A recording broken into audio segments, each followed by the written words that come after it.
지금은 포르투갈의 수도이지만 한때 스페인의 영에 속해 있던 리스본이라고 하는 항구 도시가 있었습니다. 그런데 이 항구 도시에 리스본의 그 해안 끝나는 지점에는 큰 암석 바위가 하나 놓여 있는데 거기에는 이런 글이 새겨져 있었습니다. There is nothing behind. 이 너머에는 아무것도 없습니다. 바로 여기가 끝입니다. 이 너머에는 더 이상 아무것도 존재하지 않습니다. 라는 글이 새겨져 있었습니다. 그런데 1492년에 한 사나이가 이 암석바위에 새겨진 글 밑에 또 다른 글을 이렇게 새겨두면서 한 1년에 많은 사람들을 이끌고 한 배에 올랐습니다. 이 청년이 새롭게 새긴 글은 바로 이것이었습니다. 이 바위에 새겨진, 지금 이 바위에 새겨진 이 글은 사실이 아닙니다. 바로 이 바위 너머에는 또 하나의 위대한 하나의 희망의 세계가 놓여 있습니다. 바로 여기가 끝이 아닙니다. 이런 글이 새겨져 있었습니다. 바로 이 사나이가 바로 크리스토퍼 콜럼버스라고 하는 아메리카 신대륙을 발견한 사람이었습니다. 15세기 말에 남부 유럽에는 두 차례 강한 지진과 함께 계속 이어 이 땅을 강타한 콜레라와 페스트로 인해서 모든 유럽인들은 깊은 절망 속에 주저앉아 버렸습니다. 그런데 바로 이때에 그 세대 가운데 찾아든 그 절망을 거부하고 희망을 노래하기 위해서 그 절망의 세대의 한 복판에 그 한 바다에 희망의 새로운 배를 출항하기 위해서 희망의 배를 띄운 사람이 바로 크리스토퍼 콜럼버스였습니다. 절망의 한 세대 복판에서 희망을 노래한 사람이라고 말할 수 있습니다. 그런데 우리는 오늘 또 한 부류의 사람들이 고난과 역경 가운데서 소망의 노래 또 희망의 노래를 부르는 것을 우리는 듣게 됩니다. 주 64년 7월 19일 로마시에 큰 화재가 일어나면서 이 로마시의 대부분이 전소되는 실로 엄청난 사건이 일어났습니다. 그러자 시민들 사이에서는 술에 취한 네로 황제가 자기의 시흥을 돋우기 위해서 이 로마에 불을 놓아서 방화했다고 하는 이러한 소문이 급속하게 퍼져나갑니다. 그러자 네로는 이 소문을 잠재우려고 백방으로 힘을 기울이지만 급물살을 탄 이 소문이 모든 백성들 사이에서 급속하게 퍼져나가면서 거대한 밀란의 조짐이 보이자 이것을 잠재우기 위한 하나의 희생양을 찾기 시작합니다. 그리고 바로 네로가 발견한 희생양은 바로 그리스도인들이었습니다. 네로는 사람들에게 그리스도인들이 방화했다는 소문을 은밀히 퍼뜨리게 되고 이 소문이 확산되어 가면서 로마 전체 시내 안에는 그리스도인들을 향한 체포령이 내려지기 시작합니다. 그리고 그리스도인들을 향한 다양한 처형의 방법을 따라서 성도들이 핍박을 당하게 됩니다. 그리스도인들은 거리의 나무에 매달린 채로 화형을 당하면서 많은 사람들이 걷는 바로 그 밤거리, 로마의 밤거리에 인간 가로등이 되어서 하나님 앞에 순교를 당하게 됩니다. 그런가 하면 원형 경기장에서 야수의 밥이 되고 또 어떤 이들은 자기의 삶의 터전인 모든 로마의 모든 기업을 다 버리고 카타콤의 지하에 그 초소로 들어가고 어떤 이들은 로마의 삶의 모든 터전을 다 포기한 채 소아시아로 여러 지역으로 흩어지게 됩니다. 바로 이러한 고난과 환난을 배경으로 쓰여진 서신이 우리가 오늘 읽고 있는 본문 바로 베드로전서가 기록되어 있는 그 배경이 되는 것이죠. 그래서 1장 1절을 보면 이 편지의 수신자가 누구로 되어 있냐면 본도, 갈라디아, 갑바도기아, 아시아와 비두니아에 흩어진 나그네로 되어 있습니다. 베드로전서는 이러한 신앙의 박해 때문에 고통을 당하고 신앙의 기꺼이 대가를 치르고 주님을 따라가기로 결정한 사람들이 흩어져 있을 때 그들을 위로하고 다시 한번 믿음을 붙들어주기 위해서 기록한 것이 바로 베드로전서인 것입니다. 그러나 그러한 고난과 핍박 속에 기록되어 있는 서신이지만 놀랍게도 이 베드로전서의 주제는 소망입니다. 따라서 한번 해보겠습니다. 그리스도 안에 있는 산소망. 편지의 본론이 시작되는 3절의 소두가 바로 이렇게 시작합니다. 찬송하리로다. 찬송하리로다. 모든 사람들이 절망을 이야기하고 끝을 이야기할 바로 그때에 세상이 흔들어 놓을 수 없는 놀라운 견고한 산소망을 가진 자들은 찬송을 할 수 있습니다. 이 세상의 모든 환난과 핍박이 그들 안에 있는 산소망을 흔들어 놓을 수 없는 견고한 그리스도 예수 안에 있는 산소망, 새 소망을 가진 자들은 기꺼이 고난과 핍박을 감당해내면서 바로 그 한복판에서 찬송할 수 있는 것입니다.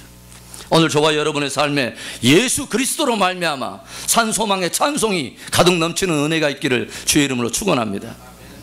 그렇다면 그리스도 안에 있는 성도들이 또 고난 속에서도 소망의 노래를 부르는 이유가 무엇입니까? 그리스도 안에서 성도들이 가진 참 소망, 산소망이란 무엇을 말하는 것입니까? 3절의 말씀을 우리 한번 읽어보겠습니다. 찬송하리로다 우리 주 예수 그리스도의 아버지 하나님이 그 많으신 긍휼대로 예수 그리스도의 죽은 자 가운데서 부활하심으로 말미암아 우리를 거듭나게 하사 산 소망이 있게 하시며. 아멘. 하나님의 창조 안에는 영원 전부터 그분이 가지고 계셨던 그분의 꿈이 펼쳐져 있습니다. 하나님께서는 첫째 날에 빛을 시작해서 둘째 날에는 궁창을 지어내시고 셋째 날에는 각종 식물들과 모든 과목을 빚어내셨습니다. 그리고 넷째 날에는 해와 달과 별들을 지시고 다섯째 날에는 궁창에는 새들이 나르라, 그리고 물속에는 물고기로 충만하라고 하면서 이 모든 만물을 창조하셨습니다. 그리고 여섯째 날에 하나님께서는 굉장히 경이롭고 신비한 존재를 창조하십니다. 다른 존재와는 구별된 방법으로, 다른 존재와는 구별된 목적과 의미를 담아서 창조를 합니다. 그리고 하나님께서는 인간들을 그 자신의 형상과 모양으로 그렇게 창조하신 다음에 자신의 형상과 모양으로 따라 지음을 받은 그들과 친밀한 교제를 나누기를 원하시고 그들에게 모든 지으신 만물을 맡기시고 위탁하셔서 그 모든 만물을 다스리게 하셨습니다. 그러나 우리가 잘 알다시피 사단의 꾀임을 받아서 인간이 범죄함으로 인해 이 모든 것들이 왜곡되고 뒤틀리고 역기능하게 되는 그런 결과가 빚어졌습니다. 하나님의 형상이 왜곡되고 또 하나님과의 친밀함이 깨어져 버리고 하나님께서 다스리라고 만들어주신 이 모든 만물 아래 오히려 인간들이 오히려 복종함으로 인해서 우상을 숭배하게 되고 오히려 하나님께서 원하지 않는 죄의 종노릇을 하게 된 것입니다. 그러한 범죄한 인간들에게 찾아온 것이 무엇입니까? 고통이 찾아왔습니다. 그리고 저주가 찾아왔어요. 땅은 가시와 엉겅퀴를 내기 시작하고 많은 여자들은 해산에 수고를 하면서 아이를 잉태하고 남자들은 이마에 땀이 흐르는 그 분복을 수고의 분깃으로 얻게 되었습니다. 자신의 벌거벗은 수치를 보았어요. 그리고 결국 범죄한 인간에게 찾아온 놀라운 것은 너는 흑인이 흑으로 돌아갈지니라 했던 바로 사망이 인간들 위해 왕노릇 하게 된 것입니다. 그리고 더 심각한 것은 히브리서 9장 27절의 말씀처럼 한 번 죽는 것은 사람에게 정하신 것이요 그 이후에는 심판이 있으리라 하신 것처럼 심판이 모든 사람들을 위해 가득 드리워져서 하나님의 영원한 진노와 형벌에 바로 아래 놓이게 된 것입니다. 이제 인간 편에서 할 수 있는 것은 하나도 없습니다. 인간 편에서 구원을 위해서 할 것은 하나도 없습니다. 이 절망적인 상황에서 만일 인간들에게 구원의 길이 열렸다면 그건 철저하게 인간의 편에서 주어진 것이 아니라 하나님께로부터 오게 되는 것입니다. 그래서 만일 인간의 이 절망적인 상황에서 인간들이 어떤 길을 보고 그것을 취해서 구원을 얻게 되었다면 그것은 철저하게 우리는 은혜라고 말할 수밖에 없고 사랑이라고 말할 수밖에 없는 것입니다. 그런데 이 절망적인 상황에서 우리는 성경을 통해 놀라운 은혜들을 보게 돼요. 그 놀라운 또 사랑을 보게 돼요. 무엇입니까? 먼저는 죄인을 먼저 찾아오시는 하나님의 모습을 보게 됩니다. 자신의 벌거벗은 수치를 바라보고 서로 비난하며 조롱하며 서로의 약함과 서로의 수치를 바라보면서 비난하며 조롱하던 그들은 먼저 하나님을 찾지 않았지만 주님이 먼저 그들을 찾아와서 아담아 내가 어디 있느냐, 아담아 내가 어디 있느냐, 우리의 영적인 현 주소를 물어보면서 우리의 현장의 삶의 현장을 찾아와 다시 한번 회복해 주시려고 우리를 먼저 찾아오시는 하나님의 사랑을 보게 되는 것입니다. 또 놀라운 사랑은 어디에서 보게 되는 것입니까? 범죄에 드러난 자신의 수치와 허물을 가리우려고 무화과 나무 잎을 따서 가리우던 이 인간의 이무적이고 방편적이고 이 편리한 그러한 모든 방법들을 다 벗겨내고 하나님께서는 가죽옷을 지어서 인간의 수치를 가리워 주시는 놀라운 사랑을 보게 돼요. 자신의 피조물 가운데 생명의 근원이신 하나님이 최초로 동물을 희생을 해서 인간의 수치를 가리워주는 장차 나타날 구속의 한 모형을 우리는 창조의 에덴 안에서 우리는 발견하게 됩니다. 그리고 무엇보다도 더 놀라운 것 하나는 바로 창세기 3장 15절에 모든 범죄한 인간들을 구원하기 위한 놀라운 복음 하나를 주셨다고 하는 것입니다. 우리 3장 15절의 말씀을 한번 읽어보겠습니다. 시작. 내가 너로 여자와 원수가 되게 하고 너의 후손도 여자의 후손과 원수가 되게 하리니 여자의 후손은 내 머리를 상하게 할 것이요. 아멘. 범죄한 인간에게 주신 하나님께로부터 온 놀랍고 위대한 복음은 바로 이것입니다. 분명히 말씀드렸습니다. 이제 인간 측에서 구원을 얻기 위해서 할 수 있는 것은 아무것도 없다고 말씀드렸습니다. 만일 하나님께로부터 온 구원의 길이 있다면 그건 하나님의 일방적인 은혜요 공률이라고 말씀드렸습니다. 그렇다면 하나님께서 보내시겠다고 하는 이 여자의 호수는 바로 누구입니까? 인간의 차원에서 올 수 있는 사람이 아니라고 말씀드렸습니다. 그 여자의 후손은 바로 하나님께서 하나밖에 없는 바로 자신의 아들인 예수 그리스도 하나님의 독생자를 우리를 위해서 보내시기로 결정하신 것입니다. 그가 엄으로 인해서 사단의 머리가 깨어지고 사단이 가지고 있는 모든 권세가 다 깨어져 버리고 온 인류를 다시 하나님 앞에 회복시킬 바로 그 존재가 오게 되는데, 이것을 결정하는데 하나님께서는 단 한치의 재고도 없이 결정하셔서 그분의 사랑으로 말미암아 자신의 독생자를 우리 위해서 보내시기로 결정하신 것입니다. 그가 와야 구속이 이루어지기 때문에, 그가 오는 그 이유가 저와 여러분의 죄가 그분이 오지 않으면 안 될 만큼 그렇게 심각한 것이었기 때문에 우리들은 그냥 상대적인 의를 가지고 서로의 죄를 평가하지만 하나님은 거룩 앞에 선 그 하나님은, 거룩하신 하나님은 그 앞에 단 하나의 죄와 허물을 벌 수 없는 하나님이시기 때문에 그 죄를 처리하기 위해서, 그 죄를 원초적으로 없애기 위해서 주님께서는 단호한 결정을 내리신 것입니다. 바로 자신의 하나뿐인 아들을 이 땅에 저와 여러분을 위해서 내어주기로 결정하신 것입니다. 그분이 누구입니까? 바로 범죄한 인간을 먼저 찾아오신 임마누엘 주님이시요, 인간에게 가죽옷을 지어서 수치와 허물을 가지기 위해서 하나님께서 친히 잡은 바로 하나님의 어린 양이신 예수 그리스도예요. 바로 그분이 사단의 머리를 짓밟아버리고 여인의 후손으로 오신, 육체를 입고 오신 겸손한 왕이신 바로 예수 그리스도입니다. 범죄한 인간의 죄를 속죄하기 위해 자신의 아들을 내어주신 하나님은 이제 역사 속에 모든 인간들이 감히 상상할 수도 없었던 놀라운 일 하나를 행하셔요. 그게 뭐냐면 죽은 자가 다시 살아나는 것입니다. 죽은 자가 다시 살아나서 영원한 생명을 누리는 부활을 우리에게 보여주십니다. 죽은 자 가운데 사흘 만에 부활하셔서 하나님께서 그 아들을 일으켜서 이제는 모든 인간들에게 영원한 생명의 길을 바라보고 그 길을 소망하고 저를 믿는 자마다 영원한 생명을 얻게 하시는 놀라운 길을 만들어 놓으셨습니다. 저를 믿는 자마다, 저를 믿기만 하면 영원한 생명을 주시기로 결정한 것이 하나님의 위대한 사랑이며 긍휼의 복음인 것입니다. 나는 부활이요 생명이니 나로 말미암지 않고는 아버지께로 올 자가 없고, 뭐예요? 나를 믿는 자는 죽어도 살겠고 살아서 나를 믿는 자는 영원토록 죽지 아니하리라. 누가 감히 인간 가운데 이런 말을 할 수 있겠습니까? 감히 누가 이런 말을 할 수 있는 인간이 누구 있겠습니까? 그러나 주님은 부활이요 생명이니 저를 믿는 저와 여러분은 능히 그분의 말씀하신 것이 진리이기 때문에 저와 여러분은 부활의 생명을 얻은 줄로 믿습니다.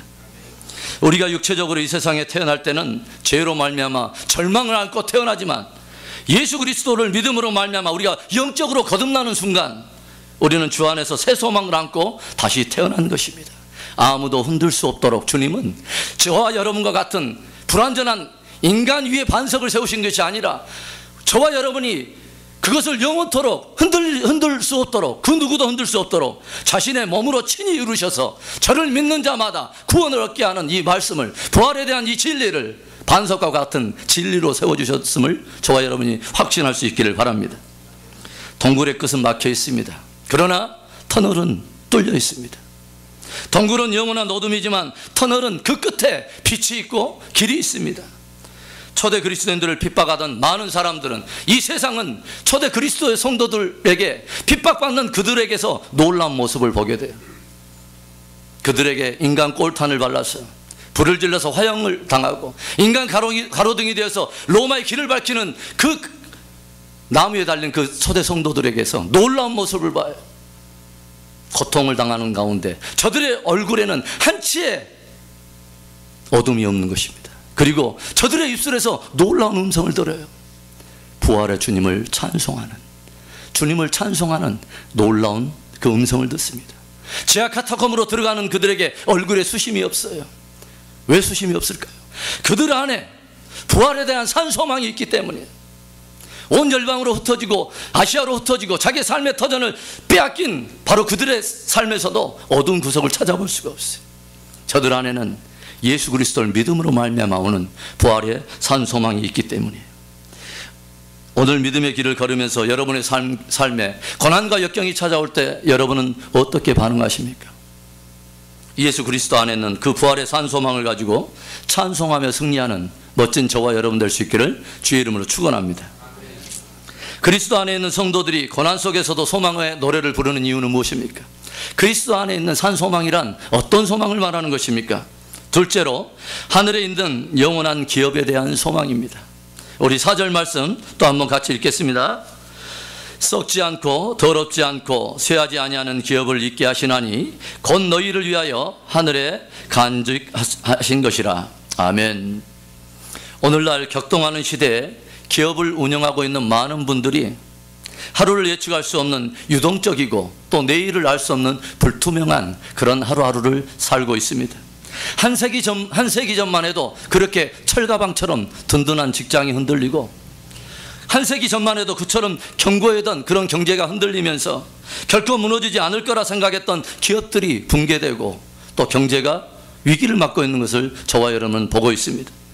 그러나 그 흔들리는 세상 속에서 살지만은 나그네처럼 살고 있지만 그 안에 예수 그리스도가 있는 사람들은 그 누구도 흔들 수 없는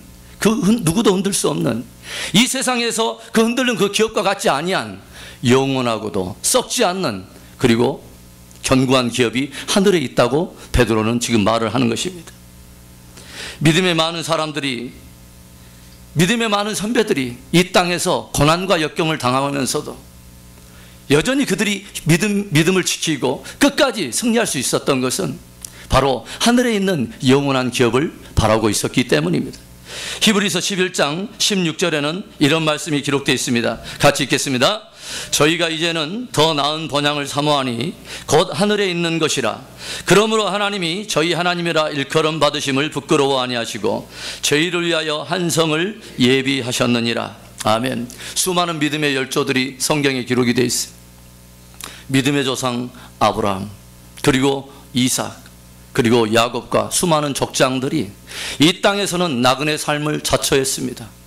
그들 안에는 이 땅이 번향이 아니라 저 하늘에 있는 영구한 도성이 있었다는 것을 알았기 때문입니다.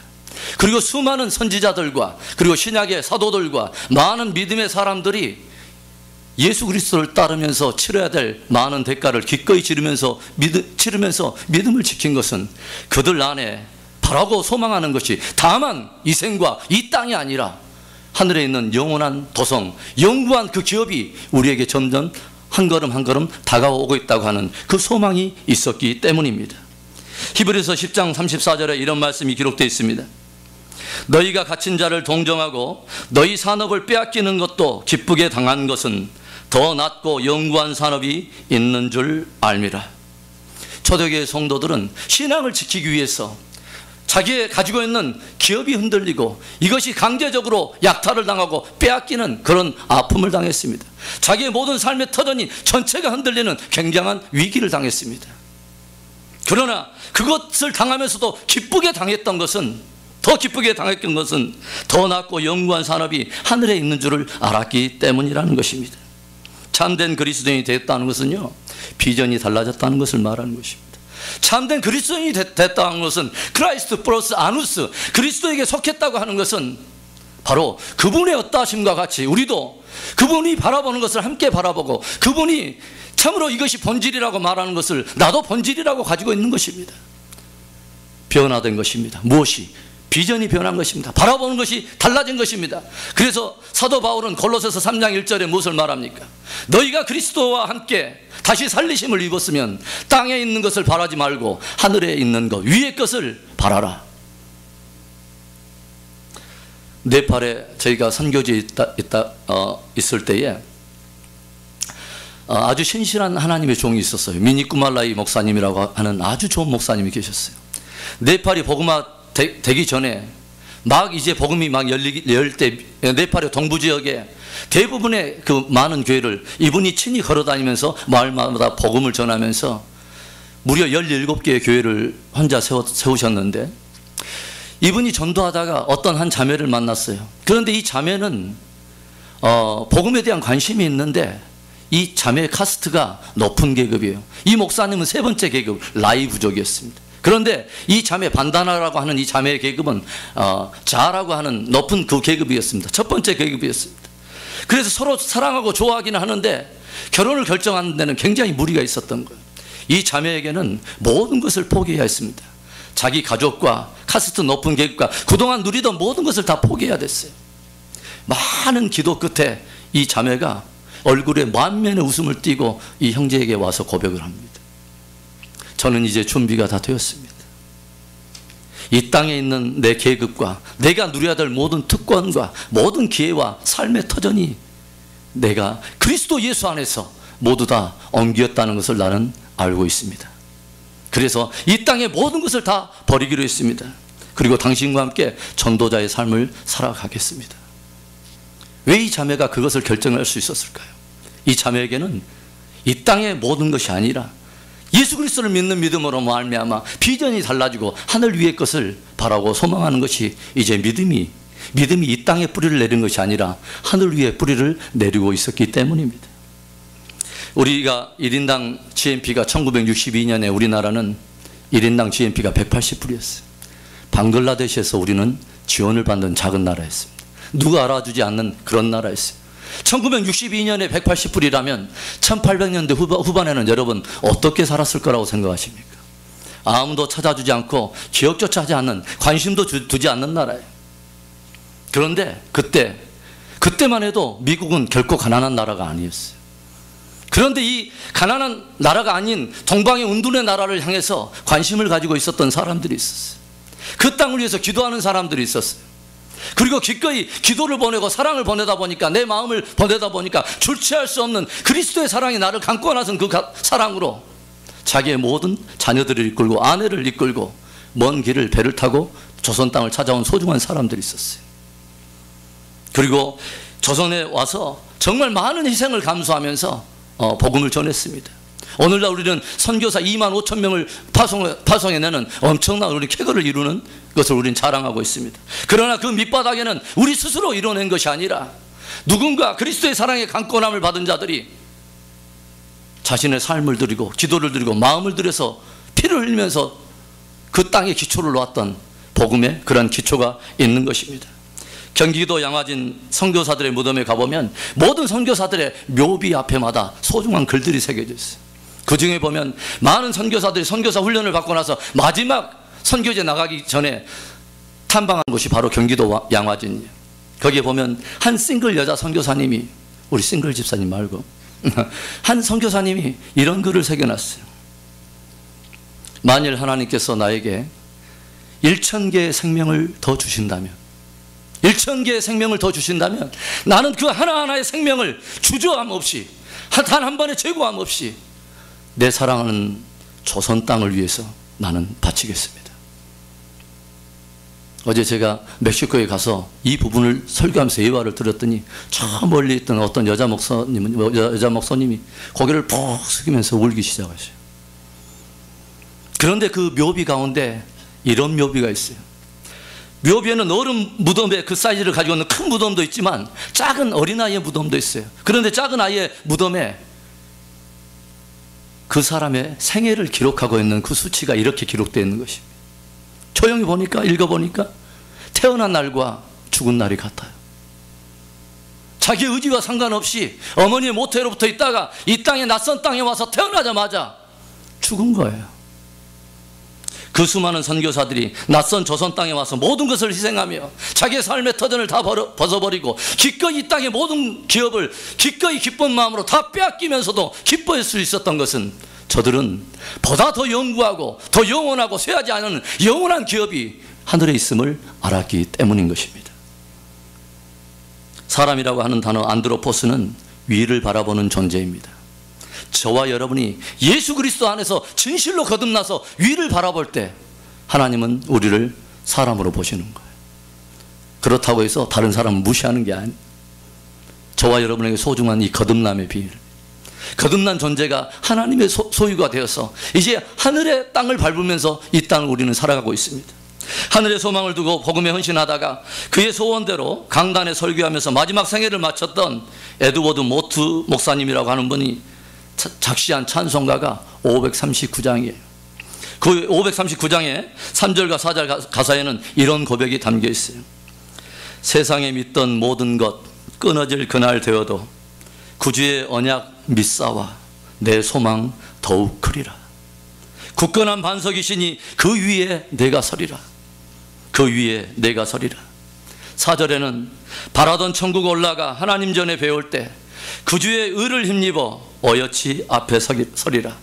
굳건한 반석이시니 그 위에 내가 서리라. 그 위에 내가 서리라. 우리 3절 4절만 우리 한번 불러보겠습니다.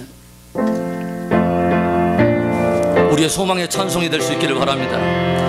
세상에 믿던 모든 것 그날 배워도 구주의 언약 믿사와 내 소망 더욱 크리라. 굳건한 반석이시니 그 위에 내가 서리라. 그 위에 내가 서리라. 4절 바라던 천국 올라가 하나님 전에 배울 때 구주의 의를 힘입어 어여치 앞에 서리라. 굳건한 반석이시니 그 위에 내가 서리라. 그 위에 내 아멘. 예수 그리스도 안에서만 하늘에 있는 영원한 소망이 있습니다. 예수 그리스도 안에서만 흔들리지 않는 영원한 기업이 있습니다. 모든 것이 변하고 모든 것이 사라져도 하늘에 있는 영원한 기업을 바라고 소망하는 바로 저와 여러분은 오늘에 처한 모든 고난과 역경을 거뜬히 이겨내고 그 누구도 흔들 수 없고 그 누구도 쇠하게 만들 수 없는 하나님 앞에 드려지는 놀라운 기쁨의 찬송, 소망의 복음, 이것을 노래할 수 있는 은혜가 있기를 축원합니다. 그리스도 안에 있는 성도들이 또 고난 속에서도 소망의 노래를 부르는 이유는 무엇입니까? 그리스도 안에 있는 참소망, 산소망은 무엇입니까? 마지막 세 번째로 하나님의 능력으로 보호하심에 대한 소망입니다. 우리 함께 또 5절 말씀을 읽어봅니다. 너희가 말세에 나타내기로 예비하신 구원을 얻기 위하여 믿음으로 말미암아 하나님의 능력으로 보호하심을 입었나니. 아멘. 우리가 오늘 고난과 역경의 어려움 속에서도 찬송할 수 있는 이유는 하나님의 능력이 우리의 모든 성도들을 강력하게 보호하고 있기 때문입니다. 그리스도 예수의 날까지 주님은 우리 안에 선한 일을 시작하신 그 하나님은 그리스도 예수의 날까지 모든 구원을 온전케 이루시는 하나님이세요. 우리는 적절히 하다가 중간에서 모르면 포기하기도 하고 어떤 사람을 관계하다가 적절히 아닌 것 같으면 수가 틀리면 금방 뒤돌아서지만 하나님은 그런 분이 아니에요. 한번 시작했다면 그분의 열정은 누가 막겠습니까? 그분의 고집스러운 바로 그 고집이 저와 여러분을 붙든다면 그 누가 그것을 흔들 수 있겠습니까? 저와 여러분을 구원해낸 것은 저와 여러분의 어떠함에 있는 것이 아니라 그 무엇과도 바꿀 수 없는 그 하나님의 형상을 빚어내셔서 그 안에 반드시 구원을 이루기 위해서 모든 것을 기꺼이 난 다 지불할 준비가 되어 있다고 말하며 자신의 아들 하나뿐인 독생자까지 내어주신 그 하나님이 끝을 보겠다 하면 끝을 보는 거예요. 그분이 저와 여러분을 위해서 구원을 그날까지 하나님의 능력으로 강권해서 우리를 붙드시겠다고 하는 거예요. 여기에서 보호한다고 하는 그 헬라의 원어적인 의미는 수비대를 두다 또는 막다, 강력하게 보호하다 이런 뜻이에요. 이 말은 군사용어입니다. 요새의 주둔에서 적의 공격으로부터 아군을 보호하고 막아내는 바로 그 단어가 보호한다고 하는 단어예요. 그리고 놀랍게도 이 시제 자체가, 이 동사의 시제가 현재 분사예요. 과거에도 그랬고 장차 미래를 향해서 나아가는 이 현재적인 계속 진행을 다 포함하는 것이 현재 분사예요. 과거로부터 시작했던 그 하나님의 능력의 보호하심은 주님의 오시는 그날까지 우리 안에 시작된 구원을 완전히 이루기 위해서 우리의 그 무엇보다도 우리의 믿음을 보호하셔요. 식인종들에게 선교하셨던 분들 가운데 아셀트라고 하는 선교사님이 있었습니다. 이 식인종들이 이 아셀트 선교사님이 넘어오니까 굉장히 희고 맛있는 고기 덩어리가 넘어왔다고 굉장히 좋아하면서 이제 틈을 노리는 것이죠. 낮에는 좀 잡아먹기가 거시기 하니까 이제 밤에 모르게 들어가서 이 아셀트 이 선교사님을 잡아먹으려고 벼르고 있는데 기회가 생기질 않는 거예요. 그리고 또 아셀트 선교사님은 언제쯤인가 분명히 나에게 위기가 찾아올 텐데 이 사람들이 보이지 않는 거예요. 그래서 어느 날 갑자기 있는데 그 식인종 이 사람들이 모두 함께 몰려왔어요. 대낮에 몰려왔어요. 대낮에 몰려왔더니 조용히 한번 묻는 거예요.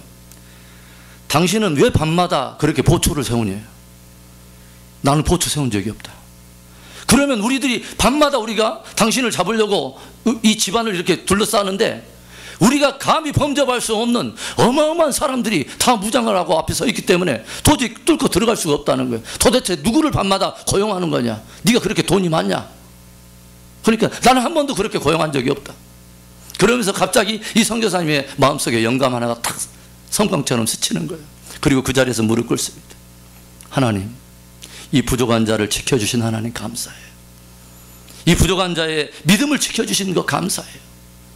나는 주님 앞에 들은 것이 빈약하지만 하나님이 시작한 일이기 때문에 주님 내 안에서 구원을 이루기 위해서 내 믿음이 흔들리지 않도록 하기 위해서 보이는 것으로 혹시 내 마음이 흔들릴까 봐 주님께서 보이지 않는 가운데서 나를 견고하게 붙들어 주신 그 하나님 찬양해요. 하나님 고난과 시련 가운데서도 우리의 믿음이 흔들리지 않도록 견고하게 우리를 붙들어 주십니다.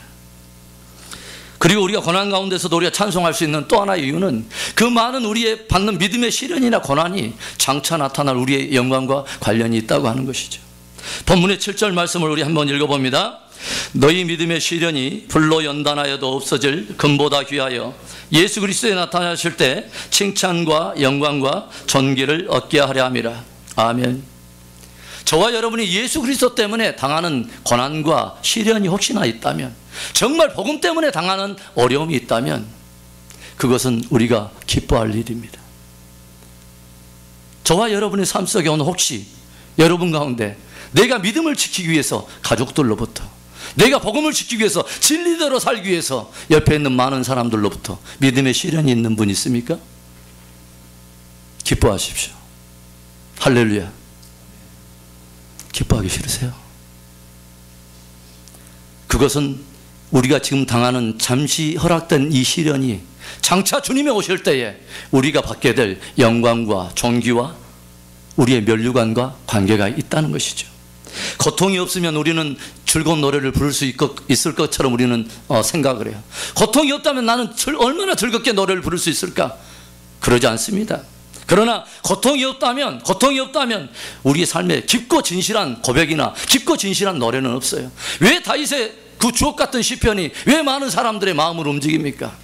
그가 기록한 대부분의 시편은 자기의 삶에 많은 고통과 애환과 아픔과 주님 때문에 겪어야 될 많은 비애가 그 안에 묻어있기 때문이에요. 그래서 고통받는 자를 위로할 수 있는 노래가 되는 거예요. 헨리 나우엔이라고 하는 사람이 쓰인 그 책 중에 뭐예요? 상처 입은 치유자라는 말이 있어요. 내가 고통을 당했더니 하나님께서 나에게 허락된 그 고통을 인해서 같은 고통을 당한 자들에게 치료하기 위해서, 치유하는 그 사명을 나로 하여금 감당하기 위해서 이 잠시 잠깐의 시련을 허락했다고 하는 것입니다. 그리고 이 시련은 무엇과 관계가 있는 것입니다? 장차 나타날 우리의 영광과 관련이 있는 것입니다. 성도들에게는 누구에게나 믿음의 시련이 있어요. 그러나 그 믿음의 시련을 통해서 우리의 그 믿음을 견고하게 빚어내시고 그 믿음의 시련을 통해서 장차 나타날 우리의 영광을 예비해 주시는 놀라운 하나님의 계획을 아는 사람은 오늘 역경과 고난의 한복판에서도 능히 소망의 찬송을 부르며 희망의 노래를 부르게 되는 것입니다. 피바람이 부는 네로 치하의 그 박해 현장에서 많은 그리스도인들이 핍박을 당하면서 자기 삶의 터전을 버려두고 흩어졌습니다. 세기는 다르지만 오늘도 믿음을 지키기 위해 고난과 역경을 능히 감당해 내리라 하면서 주를 쫓아가는 저와 여러분들에게 베드로를 통해서 하나님은 저와 여러분들에게 위로를 주십니다. 하나님의 강권하신 능력이 오늘도 우리를 보호하고 있다는 것입니다. 그리스도 예수의 날까지 우리의 구원이 흔들리지 않도록 저와 여러분들의 믿음을 주님께서 보호하고 있다는 것이죠. 하나님이 오늘도 여러분과 함께 하십니다. 오늘 저와 여러분은 어떤 소망을 가지고 있습니까? 저와 여러분이 가졌다고 하는 소망은 흔들리지 않는 영원하고도 견고한 소망입니까? 그런 소망은 예수 그리스도 안에만 있습니다. 예수 그리스도 안에서 하늘에 있는 영원한 기업에 대한 소망을 바라고 예수 그리스도 안에서만 가지고 있는 부활에 대한 소망을 가지고 오늘도 변함없이 그분의 약속에 신실하신 그 하나님께서 부활하심으로 말미암아 그분의 모든 말씀이 우리를 향한 진리가 되고 약속이 되게 하신 그 주님께서 말씀하신 대로 예수 그리스도 안에 있는 우리가 주님을 바라볼 때 하나님의 능력은 우리의 믿음을 견고하게 하시고 끝까지 보호하셨다가 주님 오실 때 영광과 기업이 되게 하십니다. 오늘 그 귀한 소망의 노래가 우리의 영혼 깊은 곳에서부터 메마르지 않고 오히려 흘러넘치는 그것이 하나님께 영광되는 저와 여러분 될 수 있기를 축원합니다. 기도하겠습니다.